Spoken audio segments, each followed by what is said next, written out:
Graça e paz, amados e amadas, aqui é Kátia Rios e nós estamos hoje em Isaías capítulo 23 e aqui nesse capítulo nós vamos ver a sentença contra Tiro. E logo no versículo 1 nós vamos ver a palavra uivai.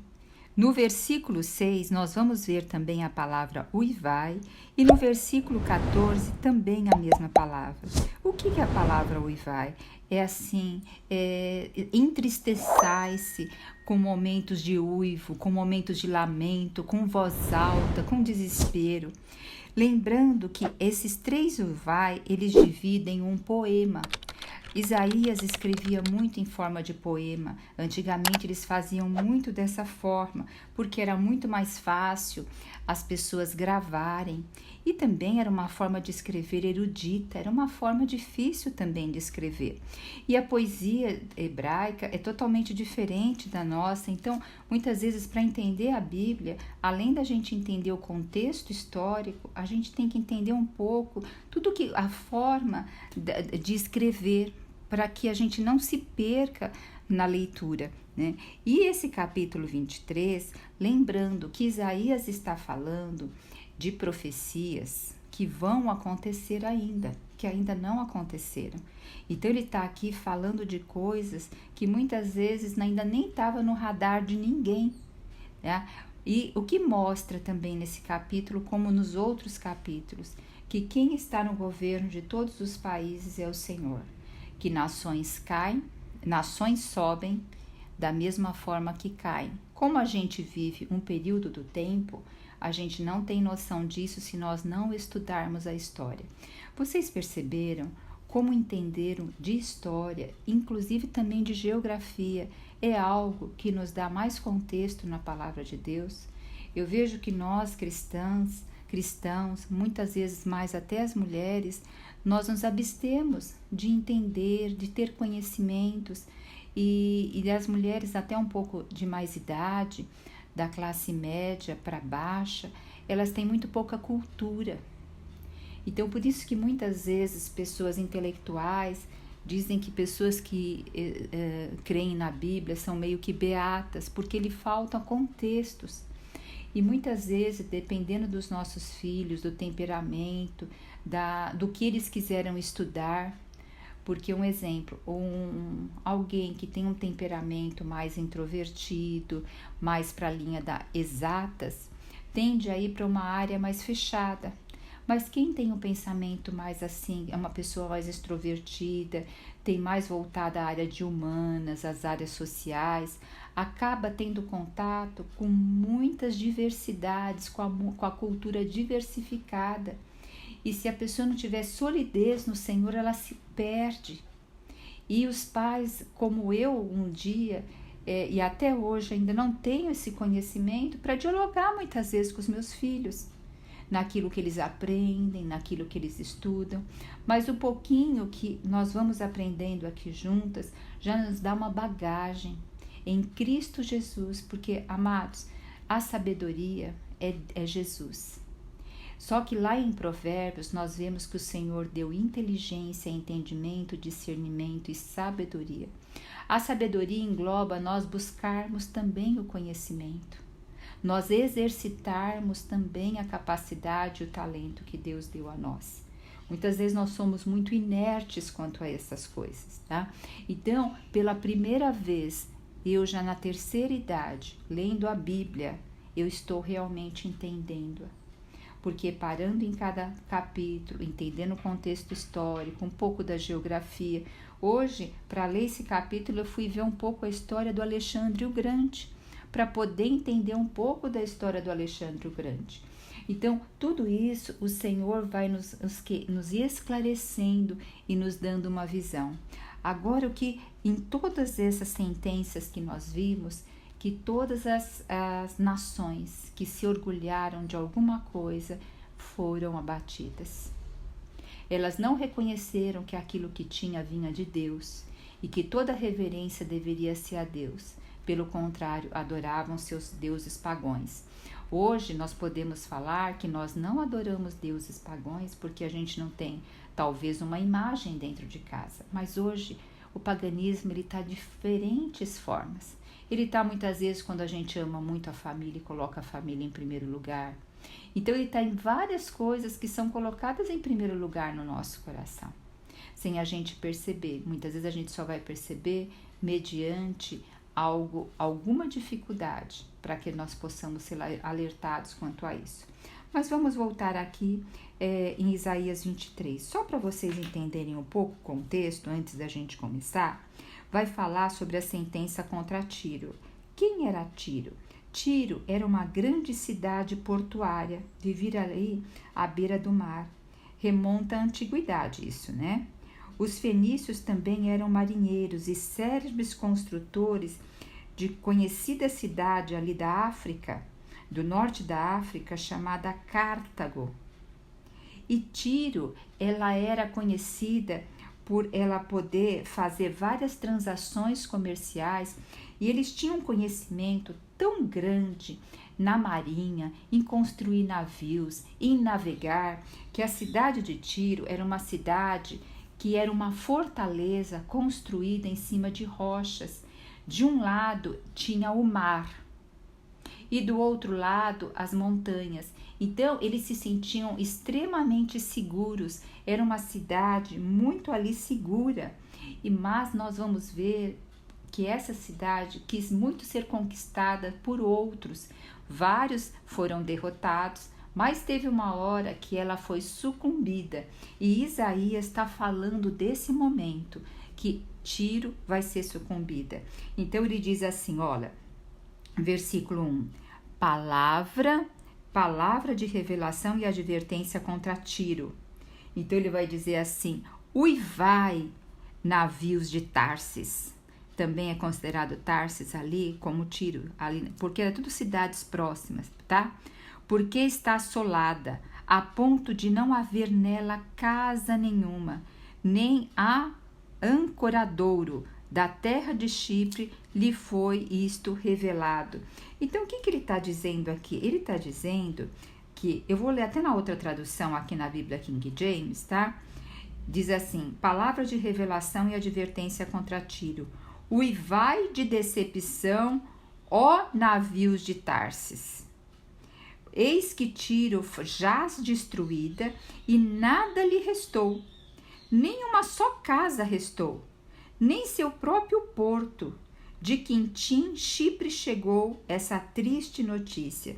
Então, o que nós temos aqui? Um navio que vinha ali para ir para Tiro, que era o navio deles, eles pararam ali em Chipre. Em Chipre é uma ilha que fica ali no mar Mediterrâneo. E Tiro dominava toda aquela região do mar Mediterrâneo. Inclusive, tinha várias nações ali que Tiro dominava e que inclusive os seus reis eram colocados ali para reinar, tá? E ele então, ele vinha ali de perto da Espanha, parava ali em Chipre, que era uma parada para abastecer, uma parada para comer, uma parada assim, aonde eles faziam uma parada. E neste momento eles receberam a triste notícia que Alexandre o Grande ali tinha invadido ali Tiro e tinha devastado Tiro, que não tinha sobrado nenhuma casa. Então eles estavam ali no porto de Chipre e chegou essa triste notícia para eles. Então agora dá para entender o versículo 1, né? Aí vai dizer o versículo 2: calai-vos, habitantes nas regiões litorâneas, e vós, mercadores de Sidom, enriquecidos pelos que cruzam o mar. Vocês percebem que fala sobre Sidom aqui também. E veja, tanto Tiro e Sidom eram as principais cidades da grande nação marítima da Fenícia. E, portanto, essa mensagem de juízo é que também assim é contra a Fenícia, é contra Tiro e Sidom. Era com frequência, eles, como eu falei para vocês, eles eram com frequência alvo de ataque de grandes nações ali do antigo Oriente Médio. E assim eles também foram atacados pela Síria, pela Babilônia e mais tarde, como até citei, pelo Alexandre o Grande, a qual desses ataques aí está se referindo aqui Isaías, tá? Então, provavelmente, provavelmente a todos. Certamente o Senhor tinha uma mensagem para a Fenícia na época de Isaías. Por quê? Senão Isaías não teria tido essa revelação. Não teria tido essa revelação contra a sentença. Então agora está falando para Calai, habitantes das regiões litorâneas. Por que Calai? Porque eles eram soberbos, porque eles se sentiam seguros, porque eles se sentiam enriquecidos, eles tinham esse conhecimento sobre cruzar o mar, sobre as riquezas que pegavam de uma terra a outra e as grandes águas, né, que é o mar. E no versículo 3 vai falar que o trigo de Sior e a colheita do Nilo era a sua fonte de renda, e vos tornaste o grande centro de abastecimento da fenícios, que englobava todos eles aqui. Eles importavam, eles recebiam o trigo do Nilo. Então, era uma grande fonte de renda para o Egito, eles terem ali os fenícios, né? Então, quem vai sofrer nisso tudo também? Eles, porque eles não vão ter mais eles comprando do Egito. Então, o versículo 4 diz: cobre-te de vergonha, Sidom, pois as muitas águas, a fortaleza do mar, porque lembra que a fortaleza deles ficava uma parte pro mar, exclamou, a fortaleza do mar exclamou, não tive dores de parto, nem dei à luz, não criei meninos, tampouco eduquei meninas, querendo dizer assim, não teve uma longevidade, não deixou um legado, não teve filhos. E ao chegar essa notícia que ocorria com eles, lá no Egito, o que aconteceu? Ao chegar essa notícia ao Egito, ele se afligirá com tudo que ocorreu na cidade de Tiro. Por quê? Eles não vão mais estar recebendo a renda de Tiro para vender o seu trigo. Vai dizer versículo 6, ó moradores da costa, dirigi-vos a Tarse e lamentai vós também, que é o que eu falei para vocês a respeito que eles vão o quê? Uivai, passai a Tarses, uvais, moradores do litoral. Então aqui fechou uma parte do poema. A partir do 7 começa aqui outra, né? E diz, é esta a cidade jubilosa que existe desde a época muito antigas, cujas andanças resultaram na conquista de terras distantes. Então eles conquistaram várias terras distantes, né? Porque ali tinha o Mar Negro, as margens do Mar Mediterrâneo e toda aquela costa assim da Atlântica da Europa. Então eles navegavam por ali e eles tinham resultados de conquista de terras distantes, que era por meio do mar que eles conquistavam. Assim como chegou aqui na América do Sul e na América do Norte, as conquistas foram o quê? Por meio do mar, por meio de navegações, né? E aqui diz o versículo 8, quem pensou e decidiu isso contra Tiro? Ué, quem que está pensando e decidindo isso contra Tiro? Contra aquela que homenageava com coroas, cujos homens de negócios são príncipes, cujos comerciantes são famosos em toda a terra? Quando ele diz aqui, contra aquela que homenageava com coroas, significa o quê?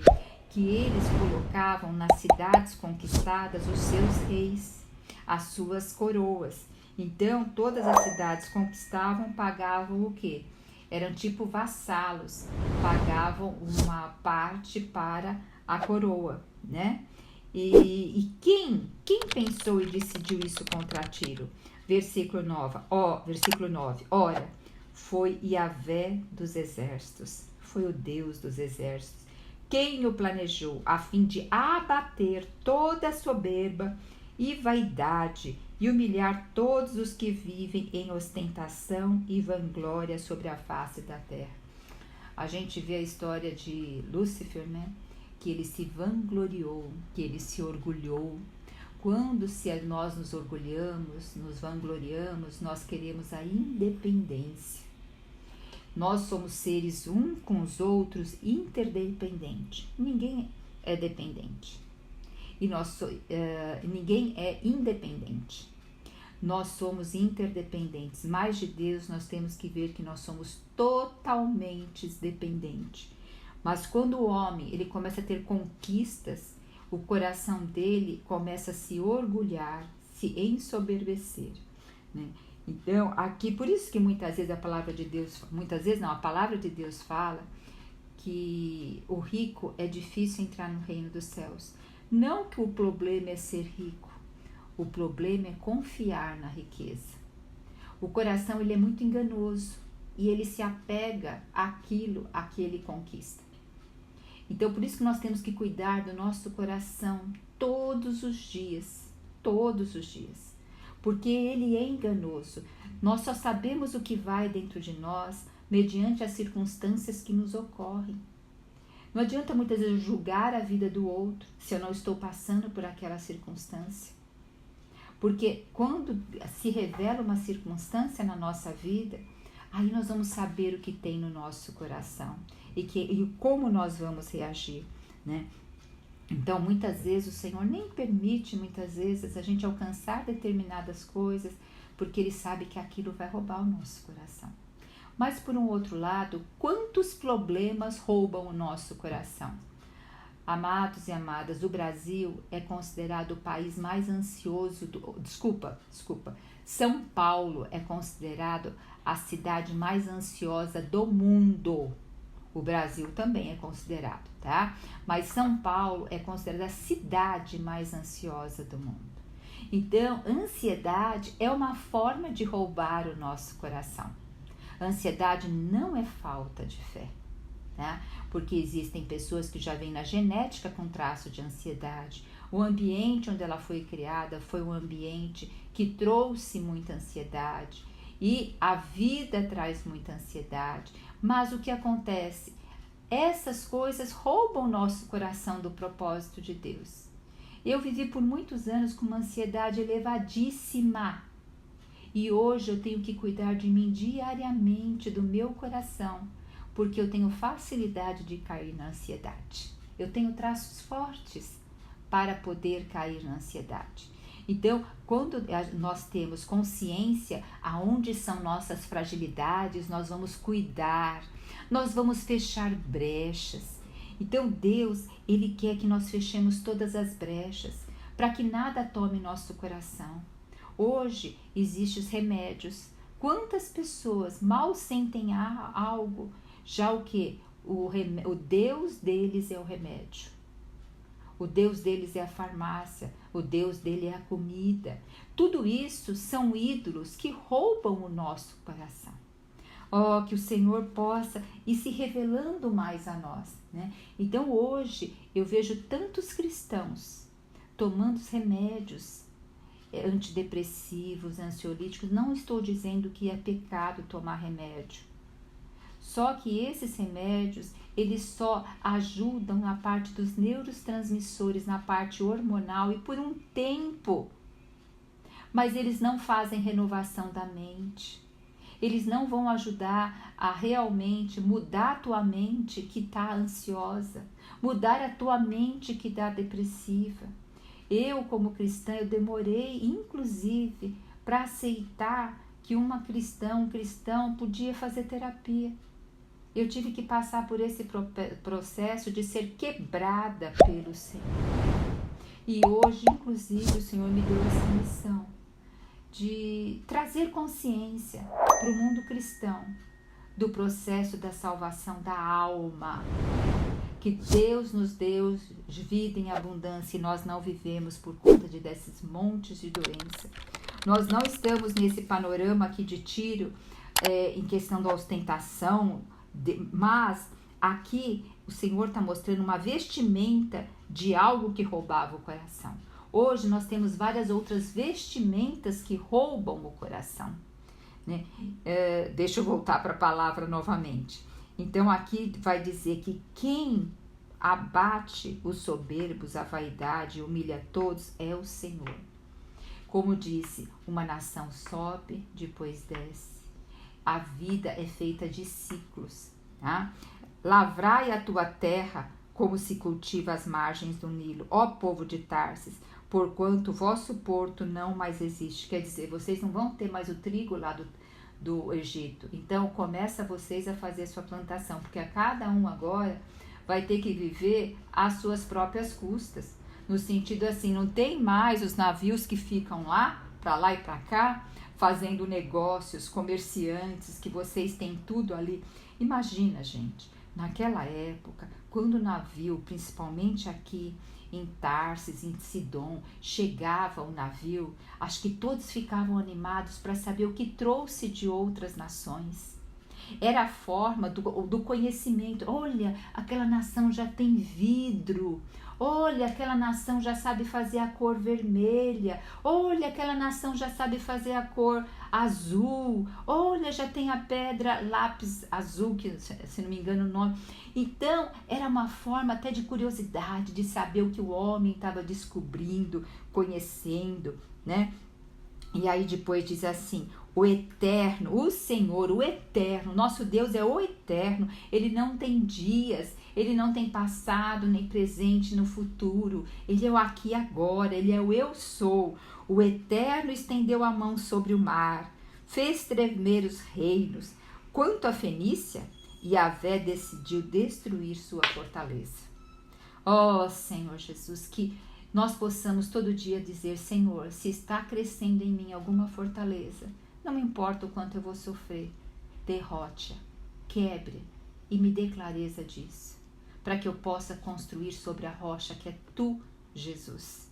Tá? E proclamou, versículo 12: não continueis na tua exaltação pretensiosa, ó virgem oprimida, filha cidade de Sidom, levanta-te, pois, e atravessa o mar e vai-te a Chipre. Contudo, não terás paz ali. Chipre é uma ilhazinha que fica ali, acho que é o mar Mediterrâneo, ou é o mar Morto, eu não me lembro agora. Fica ali no meiozinho, inclusive chama Chipre porque ele tem assim, tipo uma disposição de um chifre. Então tá falando pro povo ir para lá. Lembra que o navio chegou lá, não tinha onde nem embarcar na terra deles? Mas está falando que lá eles também não vão ter paz. E aí ele vai falar assim, versículo 13, vede a terra dos caldeus, dos babilônicos. Esse é o povo que sucumbiu, já não mais existe. Os assírios a deixaram à mercê dos animais do deserto, levantaram torres de vigia, despojaram seus palácios e transformaram toda a cidade numa só ruína. Gente, imagina Isaías dando essas profecias que nada disso ainda tinha acontecido. O profeta, alguns deveriam olhar para o profeta e ter raiva dele, né? Esse profeta só fala coisa ruim. Mas aqui está dizendo que o que está no fundo, convertam-se e voltem ao Senhor. O Senhor é o dono da história. Não adianta você viver com soberba.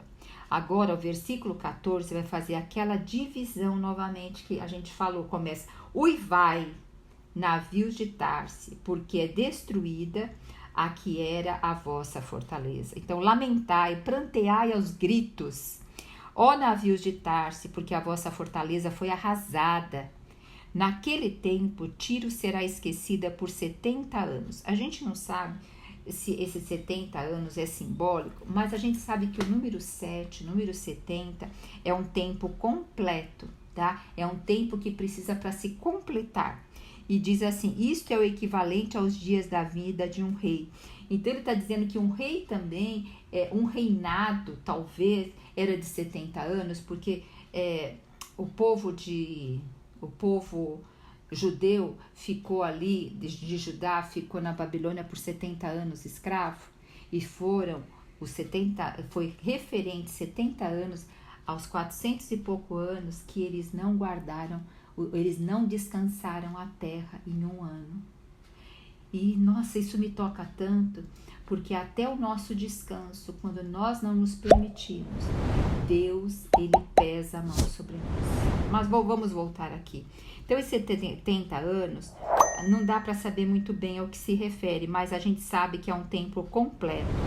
A fim dos 70 anos acontecerá a Tiro o que diz a canção da prostituta. Olha que interessante agora que vai falar da prostituta. Vai falar assim para a prostituta no versículo 16. Toma a harpa, perambula pela cidade, ó prostituta esquecida. Toca a tua harpa o melhor que puderes. Repete a tua canção muitas vezes para que se lembrem de ti. Antigamente, as prostitutas, elas também tinham talentos, elas praticavam dons como tocar a harpa, como saber dançar, como saber cantar, porque ela também alegrava os homens que eram atraídos lá na casa da prostituição. Mas está dizendo que essa prostituta aqui, ela perdeu o brilho. Ela perdeu, ela não atraía mais ninguém para ela. Então ela foi em busca de. E como que ela foi em busca? Ela foi tocando a harpa, perambulando pela cidade, porque ela já era uma prostituta esquecida. Então ali para ser lembrada. E aí vai dizer o versículo 17. Então, ao fim dos 70 anos, lembra que Tiro ficará ausente durante 70 anos? E Yahvé vai visitar Tiro. Visitará. Esta retornará ao seu ofício de prostituta e se prostituirá com todos os reinos existentes sobre a face da terra. Então, quando Alexandre o Grande foi conquistando tudo e conquistou aqui Tiro, Sidom, os fenícios, tudo, quando Alexandre Grande, com 30 anos ali, morreu, tudo depois foi dispersando e os reinos foram voltando. E voltou a potência aqui da parte de Tiro. Então está dizendo que a prostituta que tinha sido esquecida, que foi Tiro, porque lembra, ela já foi uma prostituta, que era o máximo, que fazia comércio, que fazia tudo, todo mundo ali conquistava as coisas. Depois ela caiu e ela já não era mais lembrada, ela foi esquecida. Mas depois de 70 anos, ela vai retornar ao seu ofício de prostituta com todos os reinos existentes sobre a face da terra. Ela vai tomar novamente um ponto de exaltação. Ela vai se reerguer, tá? Entretanto, o seu lucro e a sua renda acabarão. Entretanto, o lucro... Espera um pouquinho, deixa eu parar um pouquinho aqui. Você percebeu que falou aqui que o ofício de prostituta se prostituirá com todos os reinos da terra. Que ela era prostituta, ela caiu e agora ela voltou a ser a prostituta lá honrada. Isso me leva a pensar o seguinte: muitas vezes a gente pode ter uma doença muito ruim ou ter um episódio muito ruim, algo muito terrível na nossa vida. E ali nós somos curados, nós somos reerguidos, mas isso não significa que houve uma mudança no nosso coração. Quando uma pessoa está doente, muita gente ora por ela. Geralmente essa pessoa se torna humilde nesse período, mas depois que ela se recupera, passa algum tempo, passa um período completo, que aqui fala 70 anos, ela volta ao que ela era. Então está dizendo que a prostituta foi esquecida e a prostituta aqui foi reerguida. Que nós, quando passarmos por situações difíceis, que nós possamos aprender com essas situações e ter um coração mudado, ter uma mente transformada, ter um coração renovado, ter uma história refeita e não ser a prostituta que foi esquecida, depois a prostituta que voltou. Eu sei que a palavra prostituta é uma palavra muito pesada, mas aqui o que queria dizer? Primeiro, adorar outros deuses, se vangloriar por aquilo que conquistava outras nações, se vangloriar por ter poder de conquistar outras nações. Então, a prostituta que voltou lá ao seu posto, ela se gloriava por atrair os homens a ela. Né? Então, agora vai dizer o versículo 18, o último versículo. Entretanto, o teu lucro e a tua renda acabarão consagrados a Yahvé. Não serão amontoados nem depositados em fortalezas. Todo o seu ganho será destinado para os que vivem na presença do Senhor, a fim de que tenham bastante suprimento, bons alimentos e até roupas finas. O que quer dizer? Está predizendo a destruição final de Tiro e o triunfo de quem? De Sião, de Jerusalém. Nós não vimos ainda o triunfo de Jerusalém, tá? Apesar dos seus ardis aí de Tiro, Tiro não continuaria para sempre enganando e defraudando as pessoas. Ela vai cair, mas Jerusalém triunfará. Então, a guerra das nações, a luta por poder, a luta por território, vai acabar-se tudo. E o que vai permanecer é Sião, o monte que o Senhor escolheu, a cidade de Jerusalém. Não estou dizendo com isso que hoje Israel, ali eles estão certos no que eles fazem, que eles são santinhos. Não estou dizendo a terra de hoje, porque a gente sabe que política, guerra entre as nações tem tantos objetivos obscuros que fogem à nossa imaginação. Mas uma coisa a gente sabe, com tudo que o povo de Israel já sofreu ali, com todas aquelas nações em volta, era para eles já terem acabado há muito tempo. Inclusive no Holocausto, inclusive mais de 1900 anos que eles ficaram fora da terra deles.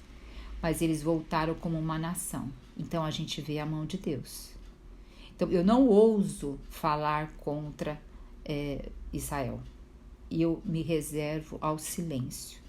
Porque o Senhor tem caminhos que fogem do meu pensamento. Mas uma coisa eu sei, que haverá novo céu e nova terra, que a nova Jerusalém descerá do céu. E nós teremos essa cidade, onde tudo isso que nós vimos falar aqui, a fim de que tenham bastante suprimentos, bons alimentos e até roupas finas. Por que se fala dessa forma? Fala numa linguagem humana, para que nós possamos conhecer essa linguagem, mas nossos valores serão muito superiores a tudo isso. Aleluia, Jesus Cristo é o Senhor. Eu fico assim, chocada, como eu demorei tanto para entender a palavra. Mas o Senhor a cada dia está nos dando essa misericórdia, de nós entendermos mais e sabemos que tudo está na mão dele, que a nossa opinião não vale de nada. E que nós possamos hoje ter o descanso, ter o desfrute no nosso Deus e sermos luz. Porque você, minha amada, meu amado, você sempre está sendo observado por alguém e influenciando alguém. E sabe que regras, doutrinas duras, essas coisas, isso muitas vezes afastam as pessoas de nós. Nós temos que, sim, ter os nossos valores e não negociar eles de jeito nenhum, os nossos princípios, mas saber flexibilizá-los numa conversa para atrair. O Senhor comia com pecadores, o Senhor tinha proximidade com as prostitutas. Hoje, muitas vezes, a gente vê algo e já repele, enquanto o Senhor se aproximava. Que nós possamos rever os nossos conceitos e não negociar os nossos princípios. Aleluia! Jesus Cristo é o nosso Senhor. Você já se viu sobrecarregada por pensamentos negativos e ansiedade? Deseja encontrar uma maneira de viver com confiança e proteção? No Salmo 23, escondem segredos poderosos que podem mudar a maneira como você enxerga a vida. Nesta aula, você vai descobrir esses segredos e aprender a viver com confiança, deixando para trás os pensamentos negativos que minam a sua felicidade. Com a sabedoria do Salmo 23, você aprenderá práticas e princípios que ajudarão a livrar-se da ansiedade e encontrará orientação para experimentar uma proteção duradoura e encontrar paz interior. Comece a transformar sua vida hoje mesmo. Entre no grupo para acessar a aula gratuitamente e venha descobrir a verdadeira confiança e proteção que você merece.